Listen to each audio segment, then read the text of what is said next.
someone that is the bee's knees, you know they are either from Great Britain or they are just fabulous. This girl's energy level exceeds anyone I know. Her contagious laugh and smile are 1 in a million, and her charming and bubbly personality is second to none. Not only is she an outstanding individual, she also brings out one of the best British accents I've ever heard.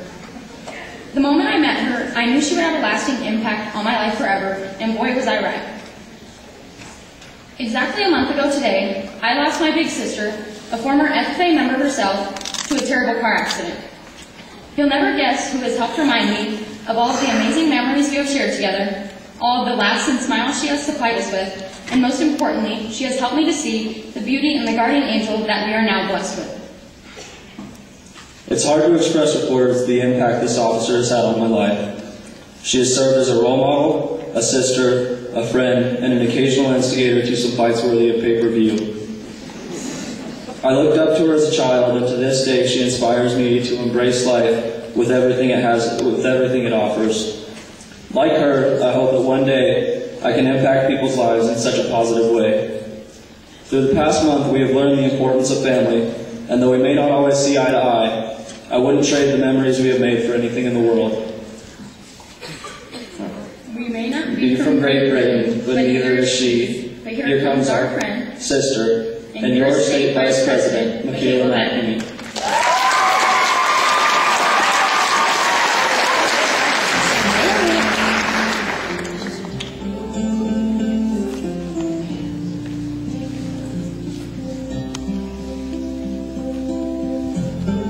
A few months ago, when I first sat down to write my retiring address, I had no idea what I wanted to write it on. Because I'll be honest with you, it bothered me that this was the last thing that I would say to all of you, and I wanted it to mean something. You see, I would sit down at my desk, take out a new notebook, grab a new pen, and start to write. I'd get a ways into it, hate how it sounded, tear it out, crinkle it up, throw it away. Next day, I'd sit back down, start writing again. Get just about the same ways into it, hate it again. Tear it out, crinkle it up, throw it away. This went on for about a week, and I'll be honest with you, my trash can was just about full. So I decided I needed to change my game plan. I went back to speech writing 101. You know, where they tell you to look for inspiration in quotes, stories, anything you can find. So I did just that. Sitting at my computer one day, and I came across a quote, and it said, "From this day forward, treat every person you meet like they will be gone at midnight.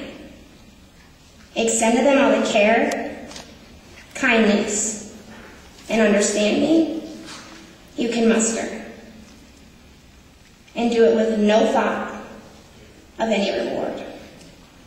Your life will never be the same again. I promise."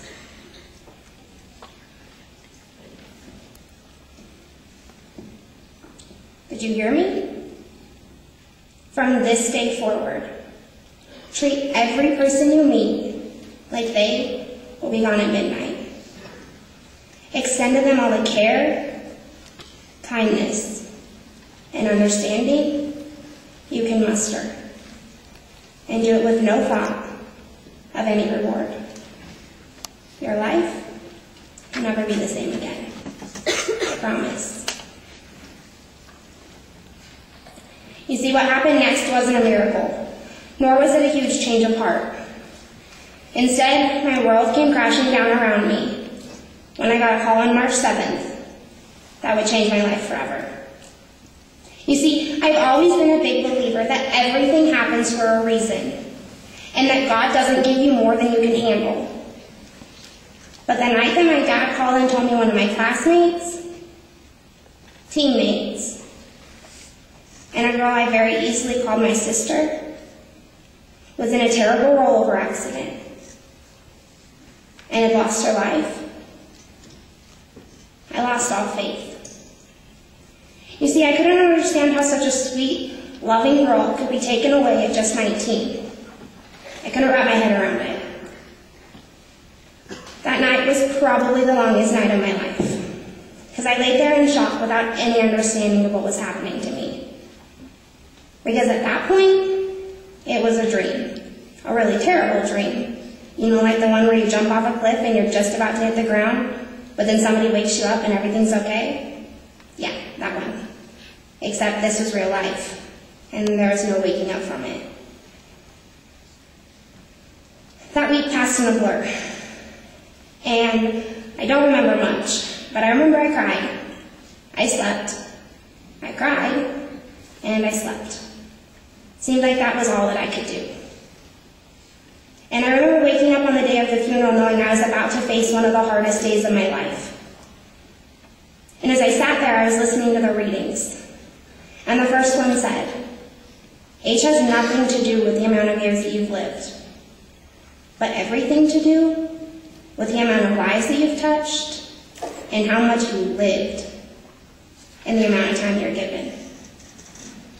I let that sink in for a second.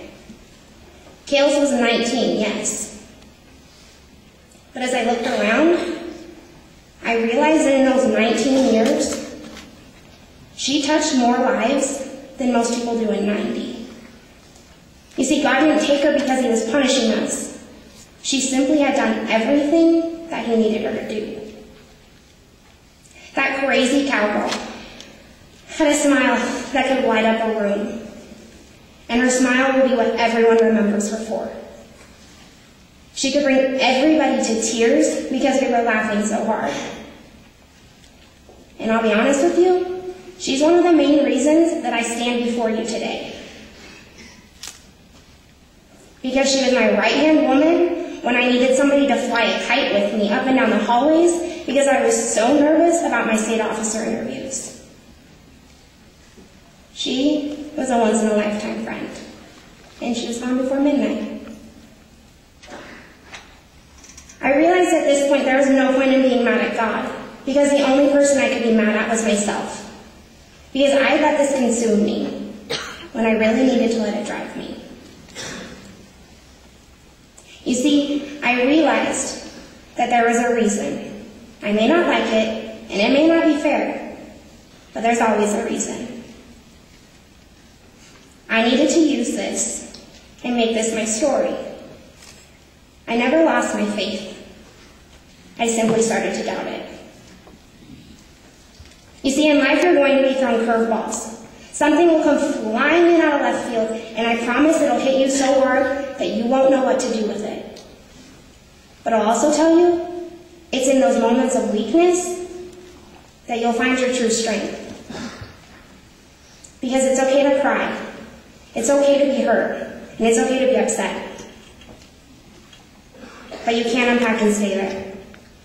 Find something in it and use that to drive you. Use that and make that your story. Make them remember you for your strength.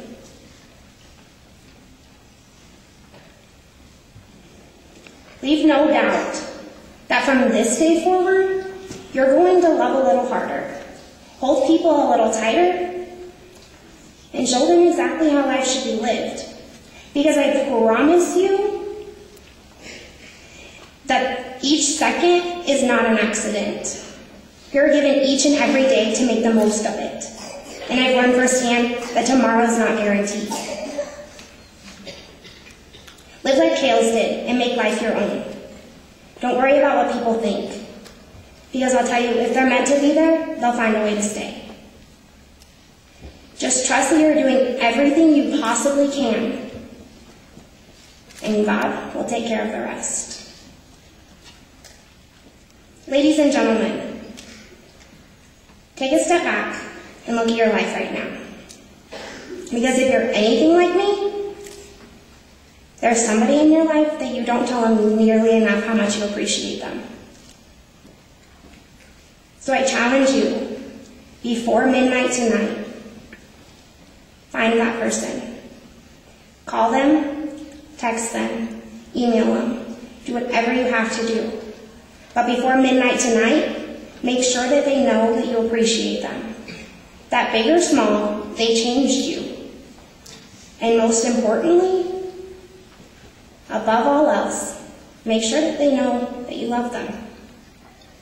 So Wyoming FFA, from this day forward, treat every person you meet like they will be gone at midnight.